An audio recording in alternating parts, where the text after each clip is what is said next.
Hola, hola, ahorristas, inversores, bienvenidos a un nuevo episodio de Finanzarse. En esta oportunidad tenemos a Mariano Ricciardi, bienvenido, gracias por el tiempo. Muchas gracias, Martín. A vos por sumarte a esta pantalla para hablar de diversos temas. Por supuesto, vamos a empezar por aquel que más le interesa a la gente y que llama la atención porque no para de bajar y estamos todos atentos. Es momento de comprar, es momento de hacer qué. Y hablo del dólar, por supuesto. ¿Por qué está bajando el dólar? Sí, es algo que no está acostumbrado el argentino a ver bajar el dólar, ni tampoco a mantenerse. Son años y años de ver que sube. Y acá vemos que de enero a la fecha bajó de 1.400 a 1.200. Lo que está pasando es, por un lado, el ancla fiscal que está haciendo el gobierno con el buen manejo de las cuentas fiscales, superávit fiscal hace 8 meses seguidos, dólares que están entrando por el blanqueo, están haciendo una presión a la baja a la demanda de dólares. Esto es circunstancial también porque el blanqueo ahora se extendió un mes más, vamos a ver hasta el 30 de noviembre cómo sigue, los depósitos en dólares están subiendo, están a niveles récord, pero como bien decimos, cuando se abre una ventana de baja del dólar, hay que ver cuál es el piso. Ahora estamos en un soporte de los 1.200 pesos el dólar que creemos que debería mantenerse un tiempito más, pero no resistiría contra la inflación acumulada que el dólar se mantenga en estos valores. Tendría que empezar a acompañar la evolución de la inflación. Cuando vemos un dólar cercano a los 1.200 pesos y vemos un dólar oficial que por el crawling peg sube y hacia fin de año lo vamos a ver por encima de los 1.000, 1.050, alrededor de ese número, ¿podemos hablar de un incipiente e inminente levantamiento del cepo? Y ahí el gobierno obviamente quiere sacar el cepo, pero nunca te va a decir cuándo, ¿no? Porque no sería efectivo avisarte, tiene que ser de golpes. Fíjate, siempre los anuncios son un viernes, con un lunes feriado, los famosos anuncios de Semana Santa. Cuanto más de shock sea el anuncio, menos dañino va a ser y menos va a ser de que las expectativas adaptativas hagan adelantarse y decir, che, por las dudas que va a subir, empiezo a comprar. Entonces, generalmente son anuncios de golpe y de shock donde el gobierno ya se sabe que lo quiere sacar. Ahora, si vos quitas el cepo, la contraparte es tener dólares en las reservas para poder hacer frente a esa demanda. Sí. Porque quitar el cepo sería que cualquiera de nosotros puede comprar dólares y hoy tenemos reservas negativas. Entonces, el primer punto, digamos, rojo donde decimos, che, ¿hasta dónde pueden levantar el cepo con la situación actual? Por más que el tipo de cambio se termine unificando. Y ahí vamos a una expectativa donde pensamos de que el levantamiento del cepo va a ser gradual y primero quizá intentarían achicar la brecha lo más posible. La brecha está aproximadamente el 20%. Si esto que vos decís, no, el dólar oficial, el crawling peg sigue, llegamos a 1.050 para fin de año, el dólar se mantiene en 1.200, la brecha ya es menor al 20%, quizá que baje a 1.150. Estamos ahí en valores muy cercanos donde el salto devaluatorio no va a ser tan alto, ¿no? Porque para salir del cepo vos tenés que igualar, unificar todos los dólares, va a haber un solo dólar para todo. Y ahí ya no habría brecha. Es que esa unificación sería subiendo el oficial con una devaluación y no interviniendo el mercado para que baje el paralelo. Exactamente, y no sería eficiente en este momento y además no tenemos tampoco reservas como para intervenir en el mercado. Lo que necesitamos es un shock de dólares vía préstamos, vía campo.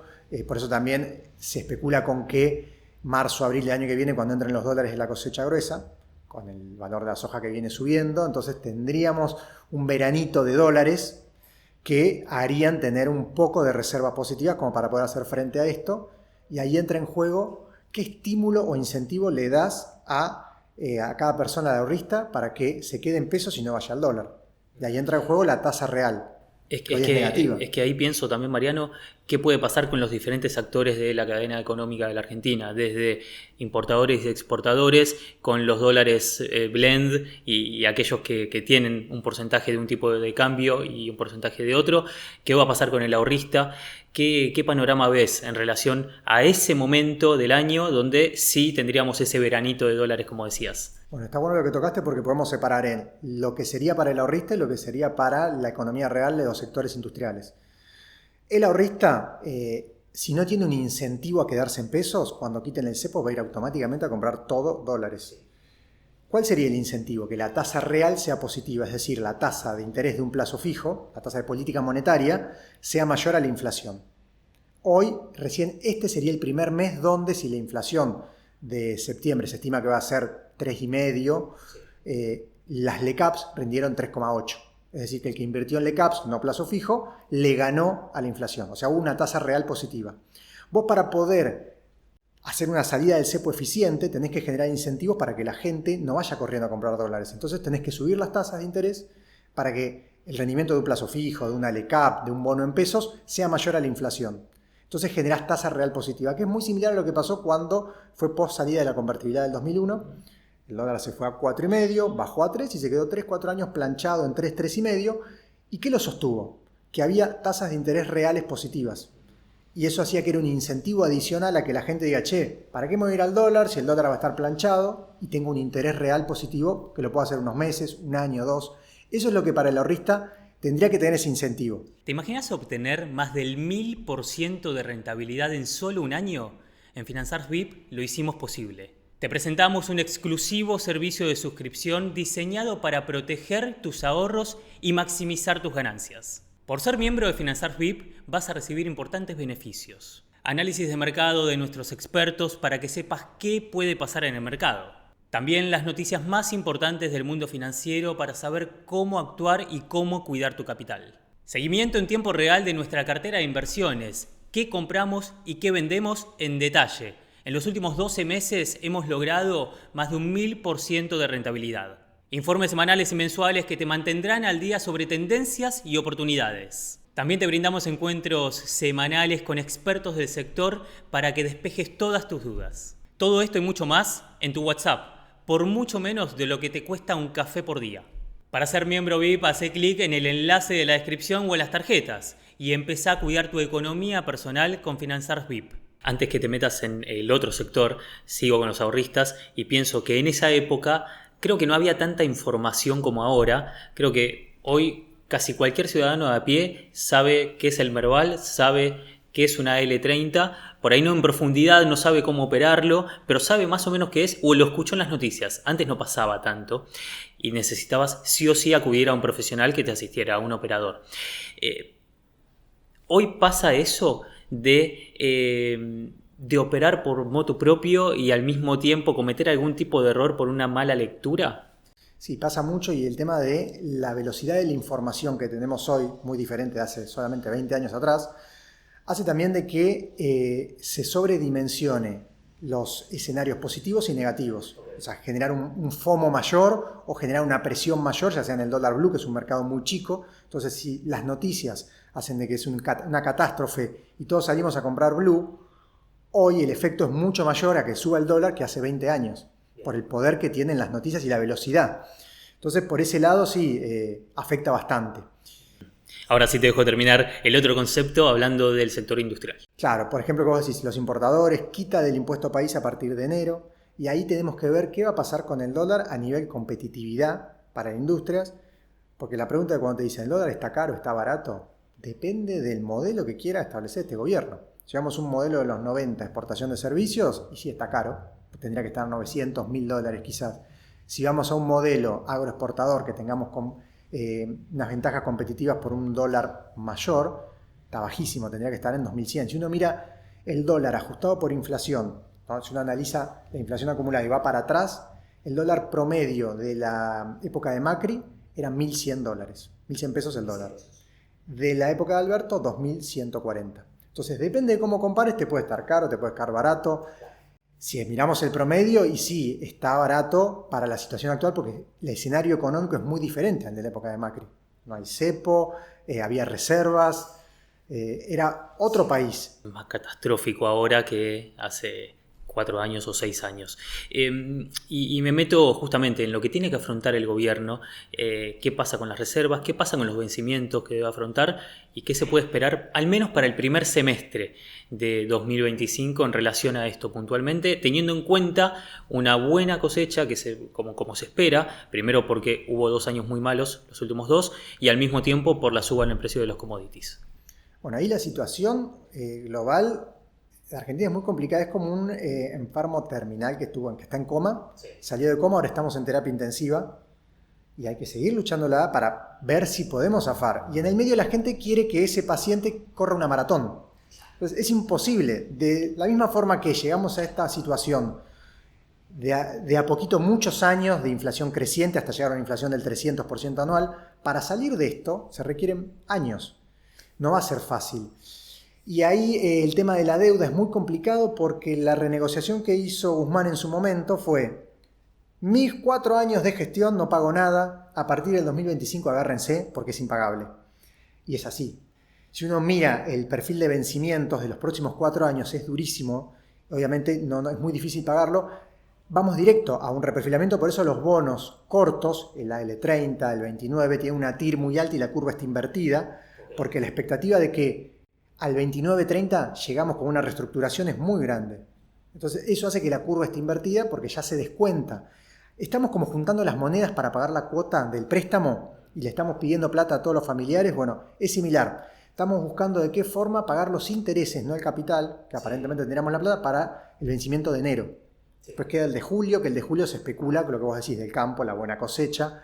Y en el medio estaría el repo, que es como una renegociación corta, que se haría una tasa de aproximadamente el 10%, que es altísima, pero para Argentina es muy baja.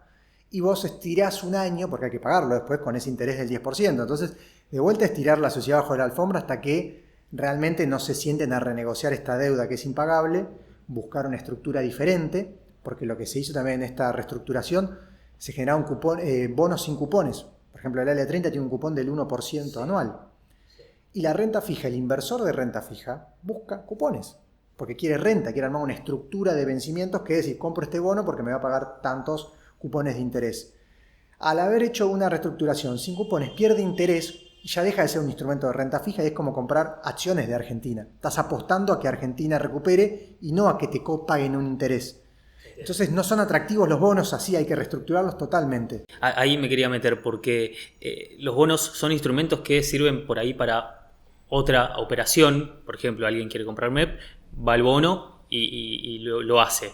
Ahora bien, ¿qué hace aquel que quiere apostar de verdad al bono, que lo sostiene y que mira a ese 2030, por ejemplo, 2029? ¿Cuál es el panorama hoy en general y cuál es el comportamiento del inversionista? Sí, como vos decís, el AL30, el bono soberano, se usa transaccionalmente para comprar en pesos, vender el dólar, compré dólar MEP. Pero después hay otro mundo de institucionales, compañías de seguros, bancos, fondos comunes de inversión, que necesitan certeza al flujo de fondos. Entonces necesitan comprar un bono que digan, che, bueno, va a ir pagando cupones de interés. Sí. Y si el cupón es el 1% anual, pierde interés para ese tipo de inversor porque no le sirve una renta del 1%. Y vos apuntarías a la revalorización del bono. Y ahí estarías casi como comprando una acción de Argentina. ¿Y qué hace ese inversor entonces? No entra un bono. Primero que para entrar un bono soberano por la calificación crediticia, los institucionales serios no pueden entrar, no los de afuera, porque te piden una calificación de riesgo que como mínimo seamos emergentes, que todavía no somos. Todavía no. Cuando saltemos a emergentes, sí, hay varios análisis que dicen de que, por ejemplo, hay 4 acciones que serían las que más se demandarían. Ya el JP Morgan hizo varias estimaciones que serían Galicia, Banco Macro, Pampa y PF. Esas 4... De los 2 sectores que más están rindiendo hoy también, ¿no? El financiero y el energético. Sí. Que serían los que mayor potencial upside tendríamos si pasaríamos a emergentes, siguiendo este análisis de JP Morgan que estimó los fondos comunes de inversión de Estados Unidos, que por reglamento tienen que invertir un porcentaje chiquitito que parece el 0,2%, pero para Argentina es un montón y nuestro mercado es así, moverían los precios. Pero para eso tenemos que pasar a ser de frontera a emergentes y el riesgo país que baje por lo menos abajo de los 1000 puntos. Es demasiado. Parece improbable en el corto plazo y cuando digo corto plazo me imagino por lo menos un año. Parece improbable que rompa esa barrera, ¿no? ¿O parece viable? Mira, cuando hablábamos recién de la velocidad de la información a veces hace sobredimensionar las cosas y generar esos escenarios de FOMO, también está pasando a nivel global con todas las acciones, desde el mundo cripto.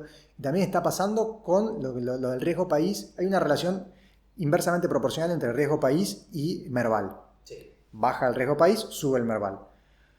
Estos últimos meses estamos viendo que tenemos el Merval en dólares al mismo valor de la época de Macri, con un riesgo país de 300 puntos, y hoy tenemos el riesgo país en 1300.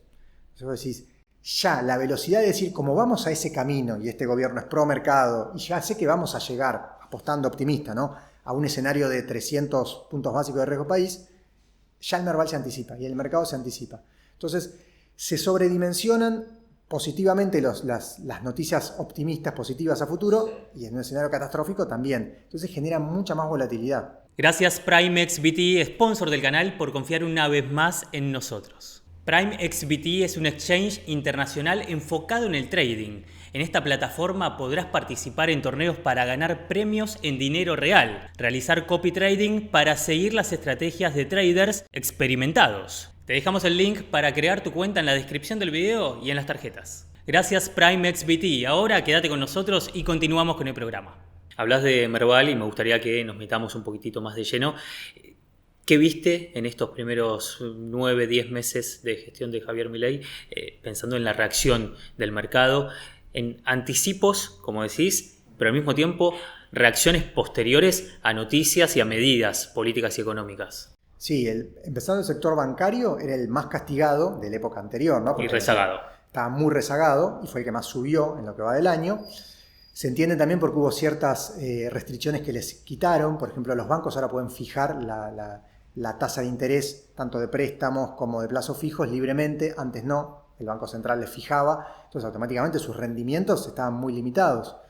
Ese tipo de flexibilización y normalización de la economía, más suba de los bonos, porque los bancos son grandes tenedores de bonos, hizo que suban de precio las acciones de los bonos mucho y muy rápido. Si vos me preguntás a futuro, hoy, ¿qué sectores tendrían mayor potencial? Y el sector oil and gas, con el tema de vaca muerta. Vemos 4 años donde la matriz energética va a cambiar y vamos a pasar de ser importadores de energía a exportadores. También son más dólares para el gobierno. Total, eso es fundamental. Son fundamentales algunas obras que se hicieron y algunas que se tienen que terminar también para que eso suceda. Tengamos en cuenta la exportación, podría ser incluso a Brasil pasando por Bolivia, ¿no? ¿Cómo está ese panorama? Esto son todas estimaciones a futuro, donde recién el año que viene tendríamos un superávit energético y a partir de dentro de 4 años, si somos optimistas, y a su vez los precios de los commodities acompañan, que al ser commodity los precios pueden ser así, generaría el sector de energía la misma cantidad de dólares que el campo.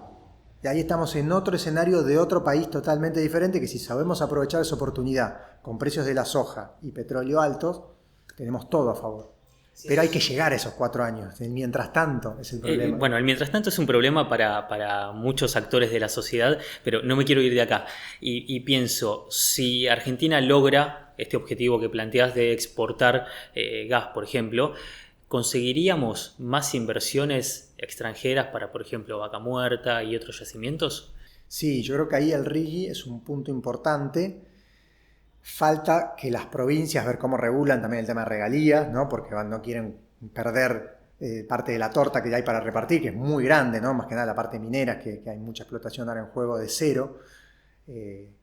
Después el tema de si realmente acompañan los precios de los commodities, porque ahí tenemos una volatilidad enorme. Ahora nos favorece el conflicto en Medio Oriente, que de vuelta sube el precio del petróleo, pero puede volver a subir a bajar a 30 dólares el barril, bajar el precio de la soja. Sí. Y al ser países que somos commodity dependientes, porque no generamos valor, estamos muy a merced de lo que pasa a nivel mundial. No somos formadores de precios de lo que vendemos. Y esperando que el litio sea commodity en algún momento, ¿no? También.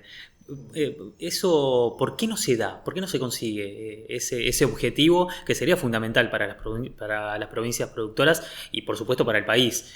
Pero ¿cuál es el rol ahí de la política para frenar ese paso? Es que hay tanto vaca muerta como la explotación del litio y cobre también, que hay un montón de potencial en ese segmento. Si Argentina tuviese recursos, sería invertir a Argentina y sería un negocio espectacular, pero Argentina no tiene reservas para ni siquiera poder destinar a hacer proyectos propios. Tenemos que sí o sí salir a buscar inversores. El RIGI es un punto importante, pero si no levantan el cepo, nadie va a venir. Y además de que quiten el cepo, tenemos el historial argentino, ¿no? ¿Vos le prestarías plata a alguien que quebró 3 veces? Entonces esa confianza se gana en el tiempo. Estamos en el veraz internacional. Claro, estamos recontra manchados. El país que más veces defaulteó en el mundo. Sí, pensando en esto que decías de salir a buscar inversores. No tenemos, o imagino que todavía no, pero no tenemos en la estrategia herramientas para que los inversores vengan sin que salgamos a buscarlos? Sí, ahí hay que ver cómo negocian el tema de hasta dónde te doy a cambio de beneficios fiscales o retirar de dividendos, algún sweetness, ¿no? Algún endulzante para que esa persona venga, invierta en el país más riesgoso del mundo y pueda retirar las utilidades. Riesgoso, pero con potencial también. Sí, a nivel de producción primaria, de commodities, tenemos potencia, es muchísimo. El tema es que la seguridad jurídica que tenemos es muy... ¿Quién se animaría a una inversión tan grande que necesita 10 años para recuperar esa inversión y que de acá a 10 años te cambian las reglas 3 veces? Porque viene un gobierno izquierda, derecha, centro, es muy difícil. Sí, pensando justamente en todos esos cambios, cuando Milei asumió, avisó que no iba a sostener su relación con China. Comercialmente era imposible romper esa relación por una cuestión de ingreso de divisas. E incluso China ahora dio un guiño positivo y habilitó en realidad a 4 frigoríficos más para importar carne vacuna argentina. ¿Qué tan importante es esa relación con China? China e India son los dos mercados potenciales a futuro que más van a demandar commodities, ¿no? Alimentos, porque tienen todo un proceso de cambio interno de gente de población rural que pasa a la ciudad, que tiene más recursos, que consume más. Y justamente ellos empezarían a consumir un poco más de carne de cerdo también, y soja, que justamente cosas que nosotros podemos darle al mundo y a ellos. Entonces, romper esa relación comercial porque sí, por cuestiones ideológicas extremas, creo que hay que buscar un equilibrio donde podamos sacar esas ventajas comparativas que tenemos con el resto. Bien, y te sumo el litio sin valor agregado, que también sí, hay mucho interés por parte de China. De China y Elon Musk, que también no se quiere quedar atrás, ¿no? Totalmente, sí. De hecho, ahora implementará una nueva medida con Starlink Mini. Bueno, ya nos meteremos en eso en algún momento, pero no quiero irme de diferentes factores que afectan directamente a la macro, a la micro, y me voy al blanqueo. Profundicemos ahí. ¿El resultado de este blanqueo superó las expectativas ya? Hasta ahora sí, es algo que nadie se imaginaba porque, ¿qué pasó en el blanqueo anterior, no? Blanqueo de Macri, podías blanquear, pagabas el 10% fijo, TATS, y te prometían que no pagabas más bienes personales, y de un día para el otro, a los 2 años, te cambiaron todas las reglas y te subieron la alícuota de 0 a 2,25. 2,25 es que en 20 años perdiste el 50% de tu patrimonio. Es una locura, confiscatorio. Entonces, el ahorrista viene de esa situación. La lógica era que iban a ser muy cautos a la hora de blanquear y fue récord de depósitos en dólares. A los últimos datos que tenemos publicados del Banco Central, llegamos a la misma cantidad de depósitos en dólares que en la época de Macri. Si uno mira el gráfico, se derrumbaron y en un mes, 45 días de blanqueo, volvimos a esa cantidad de depósitos en dólares. Contra 8 meses. Contra 8 meses, claro. La ventana del blanqueo de Macri fueron 8 meses y este blanqueo 45 días, que ahora se extendió 30 días más.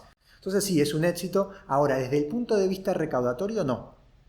Porque el de Macri sí generaba un impuesto que recaudaba porque era el 10% para todos. Acá hasta $100.000 no pagas nada, pagás el 5% del excedente. El efecto de este blanqueo es que esos dólares vayan a la economía real y empiecen a traccionar la economía. Es otro objetivo diferente, ojalá salga bien y empiece a mover la economía, la micro, ¿no? Que tanto decimos, bueno, la macro vamos bien, pero ¿qué pasa mientras tanto con la micro? Esto haría traccionar de a poco eso. Bien, bien. En el qué pasa con la micro, aquel que podía blanquear hasta $100.000, por ahí tenía 200 para blanquear, y si algún familiar estaba libre de un blanqueo, bueno, podía hacerlo también, no había demasiadas restricciones, o no hay tantas restricciones en ese sentido.